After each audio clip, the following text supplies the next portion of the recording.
Question-réponse du dimanche 16 juillet 2023 avec l'apôtre Richard Fila-Sainteux de la mission évangélique L'œuvre de Dieu. Nous parlons de la grâce et de la justice de Dieu. Bonjour apôtre.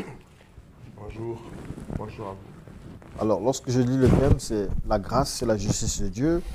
Lorsque je sépare les mots, je retiens simplement grâce qui renvoie à la volonté de Dieu. Et lorsque je dis justice, ça nous renvoie à la loi, à l'équité, à l'impartialité. Et la question que je veux vous poser en ce moment, c'est de savoir comment appliquer la justice ou rendre justice quand tout dépend de la volonté d'un homme ou d'une entité quelconque. C'est-à-dire ici, il s'agit de Dieu. Il nous parle à la fois de justice, mais c'est lui aussi qui parle de grâce. On s'embrouille un peu quand même. Merci. Ce sont des notions que nous devrions bien comprendre, bien utiliser, des mots qu'on doit bien utiliser. Quand Jésus annonçait son royaume, et il ajoutait et sa justice. Rechercher premièrement le royaume de Dieu et sa justice. Alors, rechercher le royaume de Dieu, par exemple, c'est de permettre à Dieu de régner, de nous gouverner, nos vies, nos pensées, nos familles, nos sociétés, etc. Ça, c'est quand Dieu doit régner, que ton règne vienne. On récite des prières comme ça, mais notre vie les contredise. Rechercher premièrement le royaume de Dieu ou des cieux ici sur la terre, c'est une chose. Sa justice, c'en est une autre, bien que les deux soient indissociables. La justice de Dieu, ça veut dire c'est la loi de Dieu, sa juridiction, sa législation. Donc, sa loi, sa constitution, ce qui est écrit, doit structurer, doit mettre en place le règne de Dieu. Un roi ne peut pas régner, un président ne peut pas régner sans une constitution qui convienne à sa vision. La justice de Dieu vient comme légiférer le temps de la grâce. La grâce, nous avons dit, en dehors d'être une faveur que Dieu fait, Dieu vient comme gracier l'humanité qui avait péché, l'homme a péché, mais Dieu a tant aimé le monde qu'il a envoyé son Fils afin que quiconque croit en lui ne périsse point, mais qu'il ait la vie. Malgré les transgressions, malgré nos péchés, Dieu est venu sous forme de son Fils pour nous faire grâce. C'est ce que Éphésiens dit, etc. Apôtre, quand même, je vais tenter de vous arrêter là pour faire peut-être une comparaison qui ne devait pas tenir la route, mais qui vaut la peine quand même. Comparaison avec les musulmans, je me dis, eux, ils font respecter la loi avec leur charia, avec la loi de Moïse, s'il faut dire ça comme ça. Est-ce que vous n'avez pas l'impression que cette affaire de grâce, ou comme vous dites, de faveur de Dieu, n'entête pas les chrétiens, parce que le chrétien sait que je vais pécher, et j'irai, bon, il y a la grâce de Dieu qui existe, il y a la faveur de Dieu, je vais demander pardon, et je vais encore recommencer à pécher demain. Et c'est ce que nous avons à peu près dans les églises, que ce soit chez les fidèles, que chez les leaders des églises. On peut se permettre de pécher, on peut se permettre de tuer. On fait comme David qui avait tué, on sait que Dieu, on est dans la grâce de Dieu. C'est ce qui arrive, justement. Mais la Bible dit, j'ai sous mes yeux Romains 13, à partir du verset 13 aussi, marchons honnêtement comme en plein jour, loin des orgies et de l'ivrognerie, de la luxure et de la débauche, des querelles et des jalousies.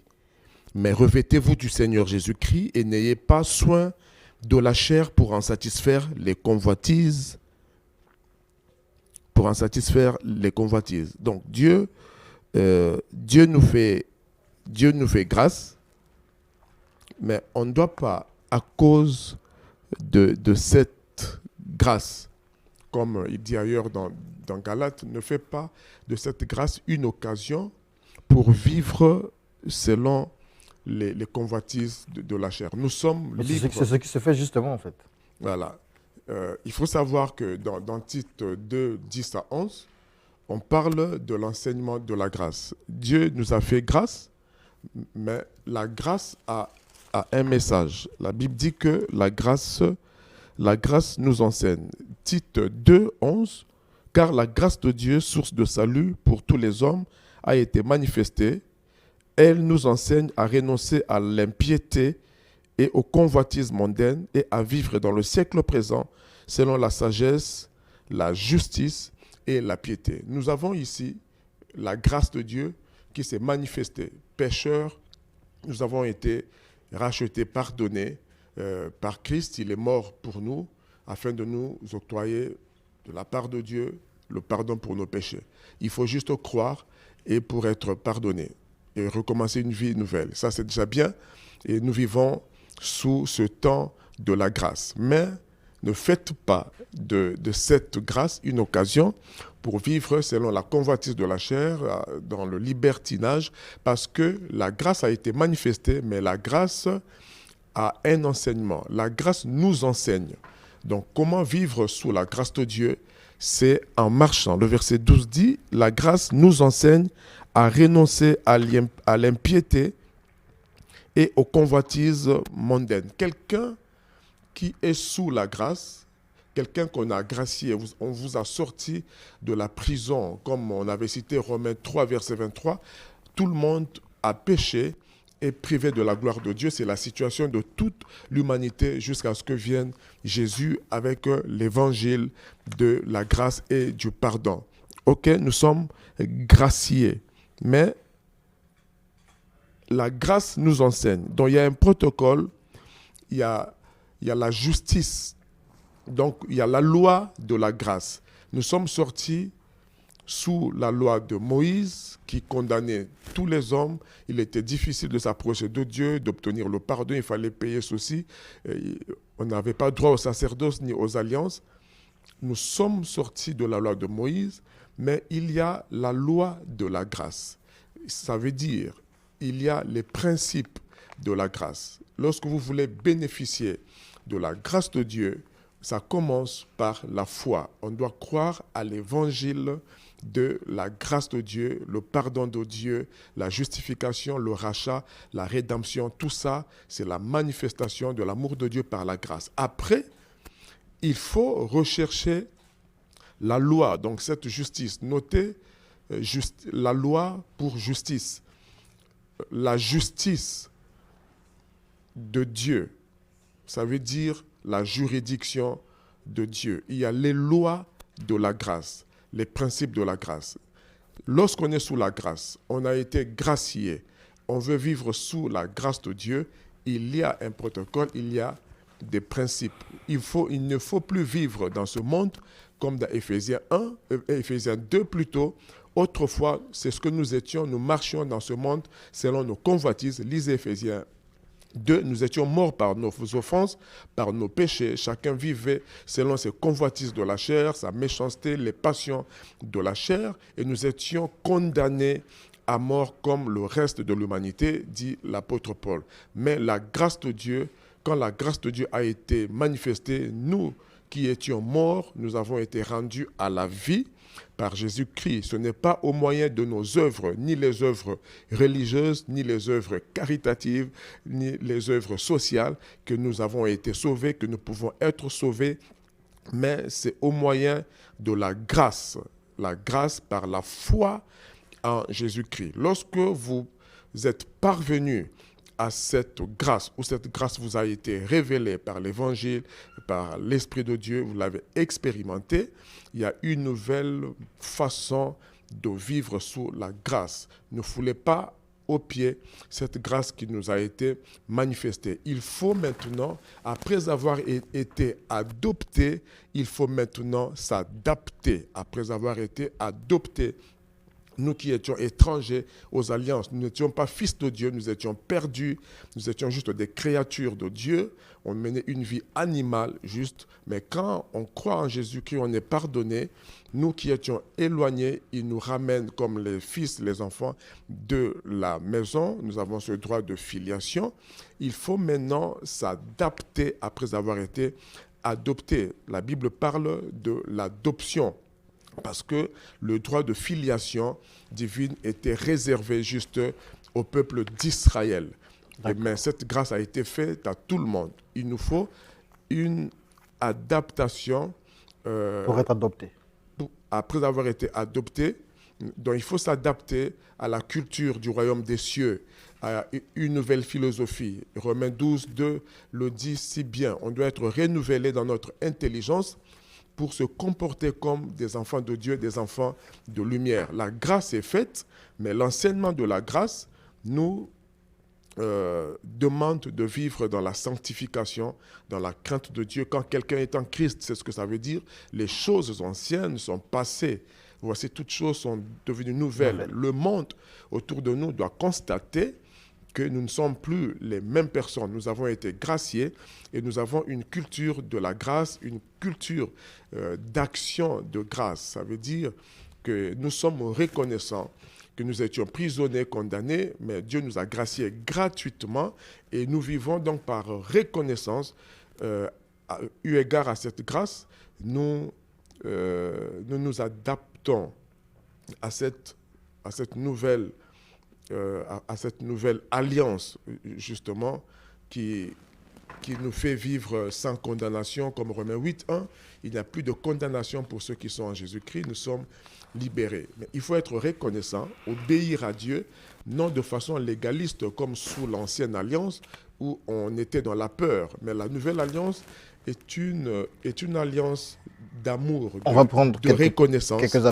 Parce que l'amour bannit la crainte. On rappelle le numéro 06 706 32 32, 06 706 32 32 et 06 678 25 47. Bonjour. Oui, bonjour. Vous êtes en direct du studio 210. L'apôtre vous écoute. Allô? Alors, on n'arrive pas à la voir. On va prendre cet autre appel. Bonjour. Bonjour. Vous êtes en direct de Studio 210, l'apôtre Richard Filassin qui vous écoute. Apôtre, nous pensons que tout ce que vous dites, c'est comme si vous contrôlez un peu les questions. Parce que si Jésus avait, en mourant sur la croix, apporté nos péchés, certainement les péchés n'auraient plus existé. D'accord. C'est tout comme question? Oui. D'accord. Merci beaucoup d'avoir appelé. L'apôtre vous répond. Si Jésus nous a graciés ou nous a pardonné, le péché devrait nous quitter, c'est ça? Oui. C'est-à-dire que Jésus est venu, a été sacrifié pour nos péchés. Ben, on ne devrait plus avoir ces problèmes de péché avec de justice et tout ça, puisque Jésus a tout accompli et tout ça. C'est comme on dit. Il est mort pour nous. Hein? Il a dit tout est accompli, donc il a accompli à notre place les exigences de la loi ancienne, voilà, comme on l'a déjà expliqué. Maintenant, pour s'approcher de Dieu, nous avons la grâce d'être libres. On est pardonné, mais il a donné. Lorsqu'on donne quelque chose, il faut aller le recevoir. Donc, c'est ça l'appel, c'est ça l'évangile. Aller annoncer à tout le monde que tout était accompli, j'ai fait grâce, les péchés sont potentiellement pardonnés. Celui qui croit en ça est sauvé. Il faut croire en la grâce de Dieu, à l'amour de Dieu manifesté sur la croix. Venez à moi, dit la Bible. Il faut donc obéir, il faut venir chercher vers Dieu. Il a déjà fait un pas, il a quitté le ciel, il est venu sur la terre. Il faut s'approcher de la croix. Il faut regarder à la croix pour être sauvé du venin de serpent, comme Moïse a élevé le serpent dans le désert. Il faut regarder au serpent des reins. Aujourd'hui, c'est Jésus. On vous demande juste de regarder. Aujourd'hui, regarder, c'est regarder avec notre cœur au message de Dieu. Croyez en Jésus. Venez à Jésus. Si vous ne venez pas par la foi, même s'il est mort pour vous, même si la grâce est là, vous n'obtiendrez pas. Il faut venir chercher cette grâce. Une fois que vous l'avez, il faut croire en cette grâce. Sinon, elle est nulle et sans effet dans votre vie. Oui, Bonjour. Jésus a pardonné, mais il faut croire, il faut respecter le protocole. L'apôtre vous écoute. Oui, je voulais juste vous dire que est-ce que l'apôtre peut prier pour moi? Vous avez quel problème? Vous êtes sous la grâce, non? Bon, l'apôtre vous écoute. Oui. Et la famille Talobo, est-ce que l'apôtre peut prier pour nous? Alors, appelez-moi. Vous allez l'appeler tout à l'heure, il donnera son numéro et il fera une prière spéciale. Ne vous en faites pas, on peut prier pour vous. Dieu fera grâce. Appelez-moi après émission. Merci. Alors, apôtre, justement, c'est les mêmes questions qui reviennent. On se dit pourquoi la grâce, puisque nous sommes tous créatures de Dieu, comment un père peut-il mettre un plan de grâce pour ses propres enfants? C'est-à-dire qu'il nous permet de pécher, qu'on pêche, et puis après, il doit nous pardonner, alors que lui, il est tout puissant, tout dépend de lui en réalité, mais il peut faire qu'on ne pêche plus aussi. Il a fait.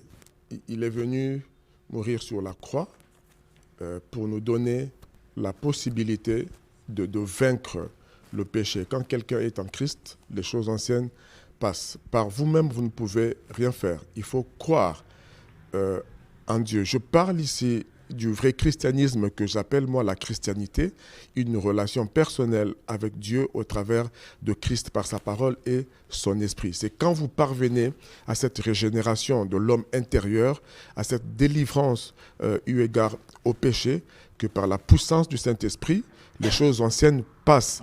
Vous n'êtes plus la même personne.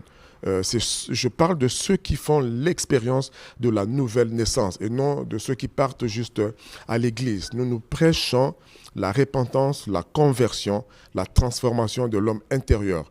Nous tous, comme Éphésiens 2 le dit, nous étions de leur nombre. Nous vivions selon nos péchés, selon nos penchants, nos passions charnelles. Mais quand Dieu nous a fait la grâce, nous avons été transformés, sauvés, changés. Il y a de telles personnes qui existent. Cette expérience est une réalité.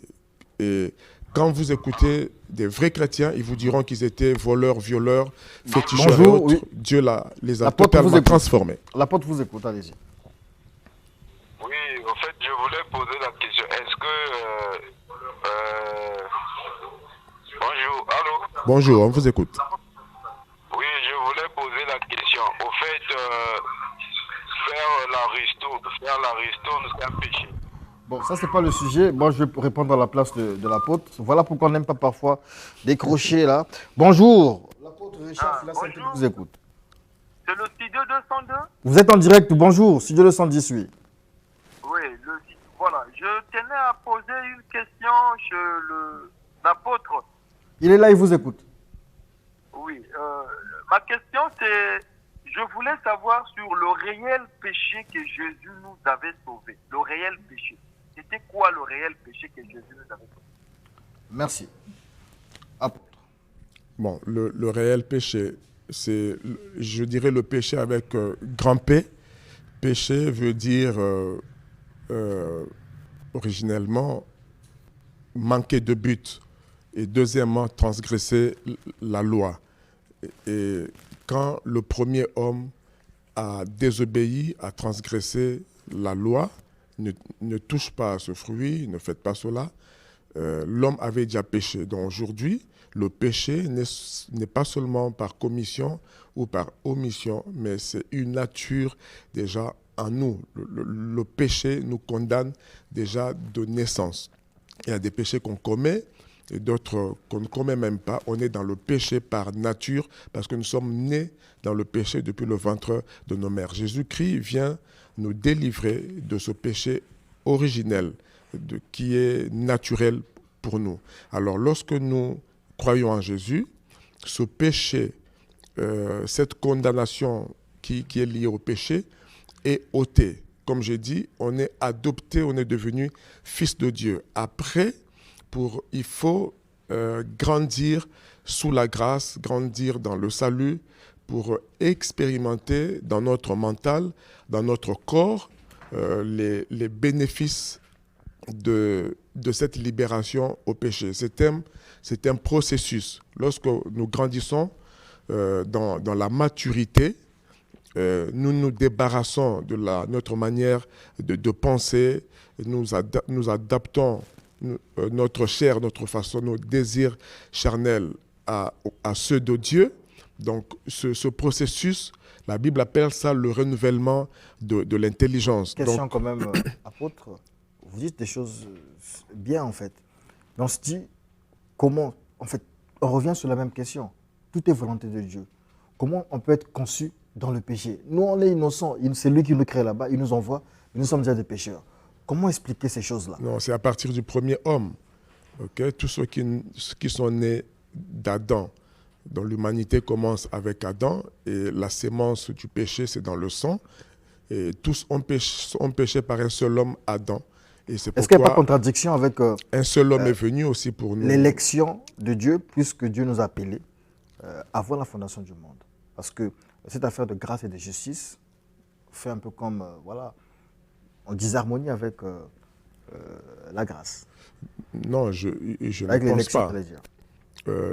L'élection de Dieu, c'est un principe qui est universel. Donc Dieu a prévu que tous les hommes soient sauvés. Il veut que tous les hommes soient sauvés. Initialement, c'est ça le plan de Dieu. Il veut. Il veut, la Bible dit. Comment il peut vouloir? Parce que c'est lui qui nous crée. Nous, on n'a pas demandé d'être créé. Non, c'est clair. Sa volonté est que tout le monde soit sauvé. Et il a envoyé Christ pour que tous ceux qui croiront soient sauvés. Maintenant, la question en fait que moi je pose, Dieu nous a fait la grâce d'avoir la conscience. Nous sommes ses créatures. Notre conscience, nous sommes ses créatures. Oui. On n'a pas demandé à Dieu de nous créer. C'est lui qui s'est mis dans son jardin. Il a dit que je dois créer des gens. Il nous crée, mais nous sommes déjà des pécheurs. Enfin, il y a quelque chose qui cloche quand même. Non, il nous a créés avec la conscience. Il veut respecter notre conscience. Il n'a pas mal fait. C'est une grâce que d'avoir la conscience, de choisir le bien et le mal. Je prends l'exemple d'un pays. L'homme doit jouir de sa conscience. L'homme, ce n'est pas un robot qui est programmé. Alors, on va vers la fin. Comme ça. On est à la fin, mais quand même, je vais poser la question. Je prends l'exemple, vous avez parlé de royaume ici, des nations. On prend l'exemple d'un pays. Prenons le Gondwana. Voilà. Alors, c'est un pays comme ça, avec des lois, mais dans ces lois-là, il y a ce qu'on appelle la grâce. Donc, les gens peuvent aller voler, peuvent tuer. Ils savent que le président ou le roi va nous gracier. Est-ce que c'est faisable? C'est pourquoi j'ai donné titre 2, 10-11. La grâce a été manifestée, mais la grâce a un enseignement. Cet enseignement-là, c'est la loi que j'appelle la loi de la grâce. Donc, il faut écouter la voix de la grâce. Nous sommes graciés, mais pour bien vivre sous cette grâce, bien gérer, s'il faut dire, cette grâce, il faut vivre dans la crainte de Dieu, donc dans la piété, dans la sanctification, loin de la débauche, pour continuer à vivre sous la grâce de Dieu. C'est pourquoi il faut être enseigné, comprendre le message de la grâce qui nous demande de renoncer aux convoitises, à la méchanceté, à tout ce qui contredit la volonté de Dieu. La grâce de Dieu a un enseignement, ce n'est pas une occasion pour nous de vivre dans le libertinage. Christ nous a appelés à la liberté, mais ne faites pas de cette liberté, de cette grâce, de cette délivrance, une occasion pour vivre selon la chair. Donc, on a quand même mal à la tête. Bon, c'est la fin de l'émission. C'est la fin de l'émission. Il faut quand même prendre une heure pour ce genre de sujet. Vous connaissez le pasteur Denis Lessy, le prophète? Je connais le pasteur Denis Lessy. Vous savez ce qu'on pense de lui aujourd'hui, ce qu'il fait? Je sais ce qu'on pense. Vous voyez les réseaux sociaux, vous voyez? Est-ce que lui, il est dans la grâce ou il est hors de la grâce? Alors, Dieu se réserve le dernier mot. On est tous très étonnés de voir qu'un serviteur de Dieu se comporte comme ça. Il dit que ce n'est pas recommandable. Ce n'est pas recommandable. Ce n'est pas forcément un modèle à suivre, mais nous prions que cette même grâce de Dieu ramène une telle personne. La grâce de Dieu peut s'appliquer sur des gens comme lui, par exemple, qui connaissent ces choses-là, qui connaissent la parole de Dieu, qui ont même prêché la parole de Dieu. C'est très risqué parce que la Bible dit faire comme ça, c'est fouler aux pieds la grâce de Dieu, justement. Il faut faire très attention. On peut s'égarer sans savoir qu'on s'est égaré. Merci. Quand vous êtes sous la grâce de Dieu, il faut écouter la loi de la grâce, c'est de vivre dans la crainte de Dieu, dans la piété, rechercher l'intimité avec le Saint-Esprit, vivre loin de la débauche. Sinon, vous pouvez perdre vous-même la grâce de Dieu. Elle est à la disposition de tout le monde. Vous donnez sur le numéro rapidement. Ouais.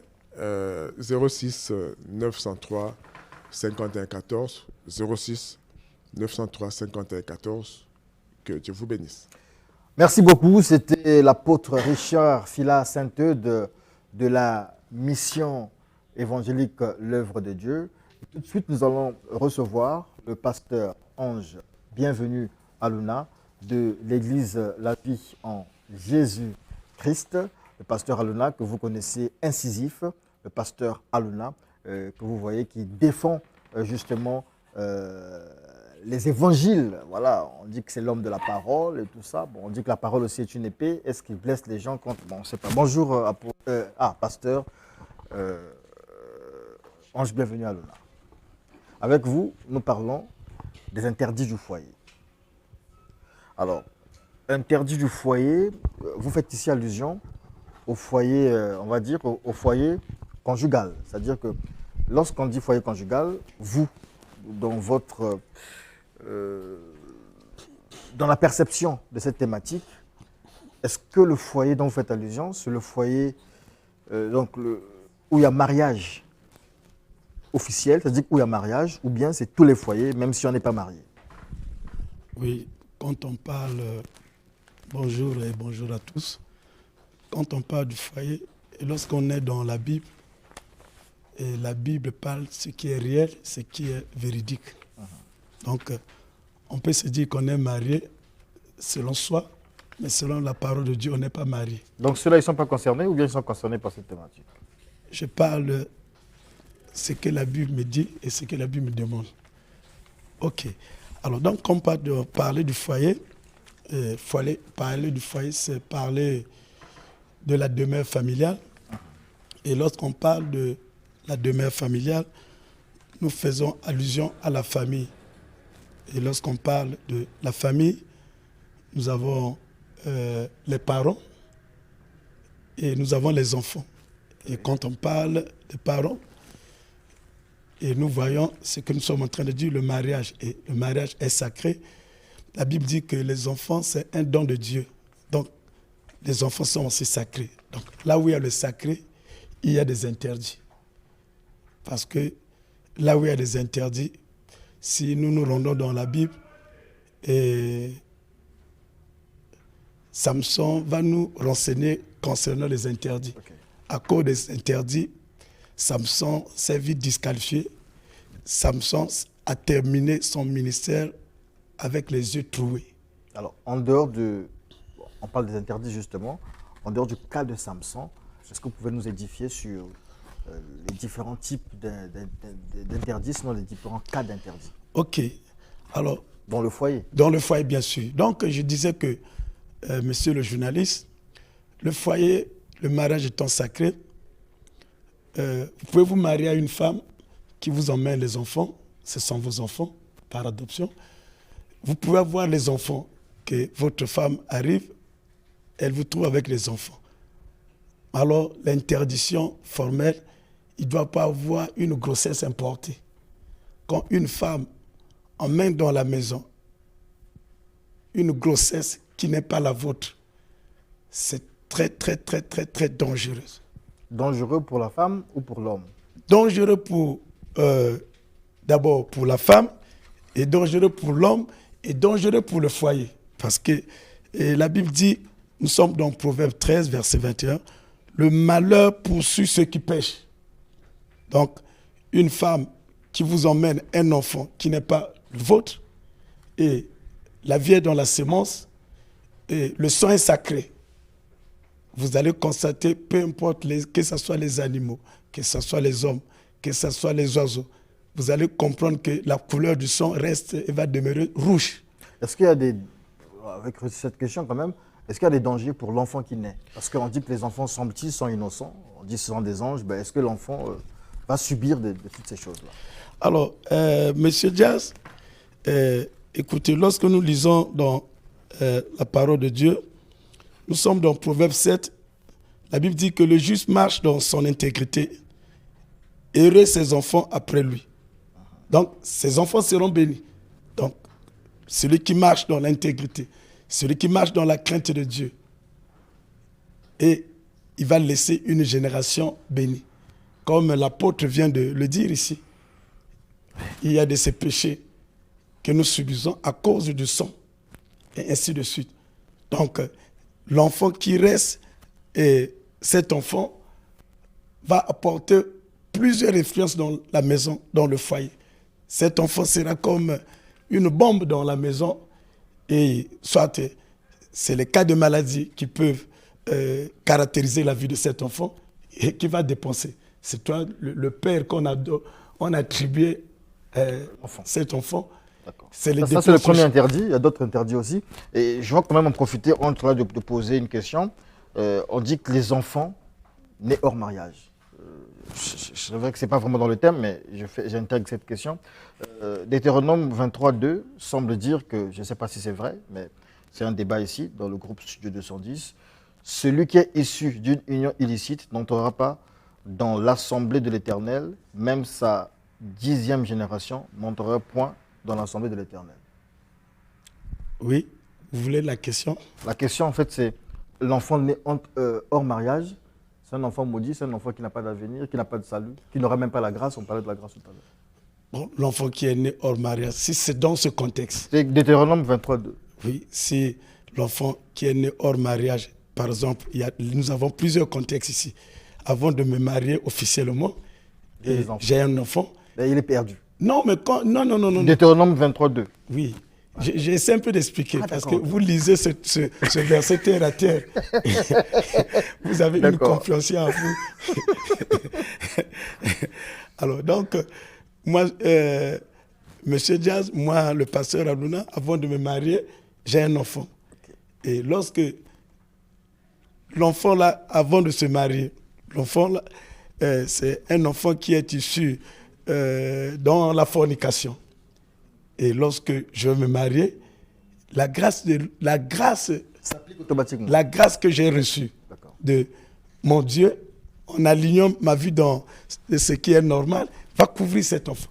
Maintenant, ici, nous parlons, et si votre femme vous emmène une grossesse qui n'est pas la vôtre. Oui, ça a été entendu. OK. Alors, la deuxième interdiction, lorsqu'on parle, nous voyons dans la Bible, et la Bible est claire, nous sommes dans Hébreux 13, verset 4. La Bible exige le respect dans le mariage. Le mariage doit être honoré. Donc, une femme dans le foyer, une femme mariée, ne peut pas faire descendre son sous-vêtement devant un autre homme. Alors, c'est devenu cas courant. L'infidélité, l'adultère. OK. Donc, la Bible nous parle, que le lit conjugal est exempt de tout sûr. Donc, le lit conjugal est sacré. Même peut-être le bien-aimé qui m'écoute, il me dirait que, bon, pasteur, ou bien la femme, une soeur qui me dit que, bon, mais pasteur, je ne prie pas. Donc, cette parole ne me convient pas. Mais lorsque la loi de notre nation donne l'autorisation à un homme de se marier avec plusieurs femmes, mais cette loi ne donne pas l'occasion aux femmes de se marier avec plusieurs hommes. Donc, partout, ma soeur qui m'écoute, elle n'a pas là où se cacher. Que ce soit dans la Bible, elle est frappée.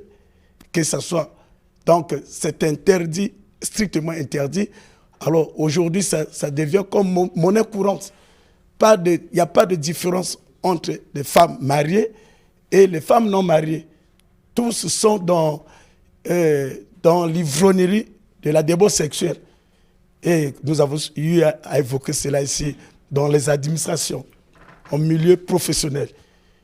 Et on a même, j'ai connu un monsieur qui dit, bon, tellement qu'il est jaloux, il dit, j'hésite même de donner le boulot à une femme parce qu'elle sera la proie de son chef ou bien ainsi de suite. Il a tort? Pardon? Il a tort? Oui, il a tort. Il a tort, comment? Ça, c'est votre femme, c'est votre épouse. Et un jour, vous ne serez pas là. Mais essayez de prendre la relève. Mais le contraire, c'est l'éduquer. C'est l'emmener au Seigneur. Et si vous avez... Il y a de ces femmes, je les salue, les femmes qui sont en direct, ceux qui respectent leur corps, qui respectent leur vie d'intimité, que Dieu vous bénisse là où vous êtes, la gloire de Dieu va vous accompagner. Et celles qui sont vraiment à la merci de tous les services, à la merci. Et alors, si vous ne vous repentez pas, sachez-le que l'enfer existe. Si vous ne vous repentez pas, sachez-le que le péché finira par vous rattraper. Peu importe ce qu'on a, de l'argent, peu importe ce qu'on va se réjouir parce que on vous a donné une voiture, et mais tout passe, mais vous allez croiser le Seigneur, il vous dira, qu'as-tu fait de ton corps? Un autre interdit dans le sens du foyer. Un autre interdit, nous avons parlé que le mariage doit être respecté. Un autre interdit, c'est dans le foyer, la Bible est claire. C'est l'homme qui est le chef de la maison. Et lorsque la femme prend la paternité de dominer l'homme, il y a des femmes qui dominent les hommes. Il y a des femmes qui piétinent sur les hommes parce qu'à cause de leur diplôme, parce qu'elle est peut-être directrice, elle est peut-être élevée, je ne sais pas comment, et l'homme n'a que le CEP, je ne sais pas comment. Alors, c'est sans l'interdit. Et ce genre de foyer, c'est le diable qui va régner. Dans ce genre de foyer, c'est les démons qui vont prendre possession. Peu importe, on peut parler en langue dans cette maison. Sachez-le que cette langue, c'est un esprit qui n'émane pas de Dieu. Parce que la femme, dans le foyer, a un classement. C'est l'homme qui est le chef, c'est l'homme qui est le patron. Je ne parle pas de la dictature, bien sûr. C'est l'homme qui commande. Mais M. Jazz va dans le foyer. Au moment que je parle, peut-être il y a un monsieur qui me dit « Oh, pasteur, que Dieu vous bénisse ». Il y a des hommes qui souffrent. Parce que c'est une femme qui a une autorité sur l'homme. L'homme n'a plus de parole. Et on parle de ça, que c'est notre amour. Cet amour est diabolique. Il y a des gens qui aiment l'amour comme ça. Qui... Je parle de la Bible, je parle de la parole de Dieu. Donc, tu ne peux pas m'aimer plus que Dieu. Tu ne peux pas aimer tes enfants plus que Dieu. Donc, lorsqu'on parle du véritable amour, c'est l'amour divin. C'est l'amour de Dieu. Et cet amour, comme l'apôtre vient de le souligner, Dieu nous enseigne sur toutes ces choses. Donc, vous dites des choses, nous sommes peut-être à la fin aussi, mais vous dites des choses, pasteur, sur l'infidélité, sur toutes ces choses-là. Prenons le cas d'un homme ou d'une femme jaloux, mais Dieu est jaloux, hein, il tire ça de Dieu. Dieu nous aime tellement qu'il est jaloux de nous. Et l'homme ou la femme qui aime son conjoint est tellement jaloux de son conjoint qu'il ne veut pas, pour éviter ce que vous décrivez, l'infidélité et toutes les autres choses, mais il va voir Maître Waka, il va voir M. Balandamio pour aller faire des filtres, pour aller faire, on appelle ça comment on parlait congolais, oh là là, bon, des filtres d'amour, hein, c'est-à-dire des dominations, etc., pour goisser, comme on dit en Côte d'Ivoire, son mari ou sa femme, mais c'est dans un intérêt, pour une bonne cause, c'est-à-dire que pour que la femme ou le mari n'aille pas dehors. Est-ce qu'on peut condamner une personne comme ça? Justement, ça c'est la 4e interdiction. Parce que, comme vous avez reçu un monsieur pour dire qu'il est un bon sorcier, il n'y a pas positif. Il n'y a pas une sorcellerie positive. Quand on est sorcier, on est laid. Et vous ne pouvez pas me dire que le diable est positif. Donc tous ceux qui sont dans le satanisme, ils sont négatifs. Alors donc il n'y a pas un amour où on met du fétiche, soi-disant pour maîtriser mon mari. Ça, c'est anormal et la Bible condamne cela. Ça n'a pas de place. Donc une femme qui a ce comportement, une femme qui a l'habitude de mettre quoi que ce soit dans la nourriture de son mari. Il y a d'autres qui utilisent leur sexe, qui font piéger leur sexe. Et lorsque tu t'embourbes là-dedans, aucun véhicule ne pourra te tirer, que ce soit un grumier. Pourquoi? Parce que ces pratiques finiront toujours. Et ce sont les mariages, je vous en prie, madame, ma soeur, peu importe les voitures qu'on peut vous acheter, sachez-le qu'un jour, le diable va récupérer ce mariage parce qu'il donne par la main droite et retire par la main Alors, gauche. ce sera la dernière question. Vous avez donné votre numéro de téléphone en parlant justement des pièges sexuels, je vais dire ça comme ça. Et ce sont des pratiques qui nous viennent généralement du Bénin. Au Congo aussi, il y a des pratiques aussi comme ça dans certains départements. Le pasteur Aluna, il ne veut pas que sa femme aille dans l'infidélité, mais il piège la femme pour que celui qui vient là, il est bloqué. Ça, l'homme peut se permettre de faire ça? Si nous venons de parler de ça négativement du côté de la femme. Il protège son territoire. Et du côté, mais il y a le Dieu qui est là. Ah, c'est-à-dire qu'on peut aller voir un pasteur pour dire, pasteur, protéger le territoire de ma femme. C'est une prière qu'on va élever. Dans la prière, il n'y a pas des c'est la même chose. On va chez le féticheur pour faire la même chose qu'on va aussi chez le pasteur. C'est la bénédiction de l'Éternel qui enrichit. La bénédiction du diable n'enrichit pas. La bénédiction de l'ennemi n'enrichit pas. C'est la bénédiction de l'Éternel qui enrichit. Donc, lorsque tout ce qui sort de Dieu, là où il y a l'intervention divine, alors il y a une bénédiction et il y a des avantages. Et voilà un peu d'une manière succincte. Merci beaucoup, pasteur Ange Bienvenu. Vous pouvez également me rappeler votre numéro de téléphone? Oui, je suis au 00242 663 71 52. 00242 663 71 52. Et j'aimerais que ce matin, que vous nous rejoignez dans notre réunion, nos différentes réunions de la matinée et celle de l'après-midi, et que Dieu vous bénisse. Cherchez à vous orienter et à donner votre vie à Jésus-Christ, parce que sans Jésus-Christ, vous allez vivre toutes ces choses dans vos vies. Alors que Dieu vous bénisse, soyez richement bénis. Merci. Voilà, c'est la fin des questions-réponses. Dieu de son 10 continue.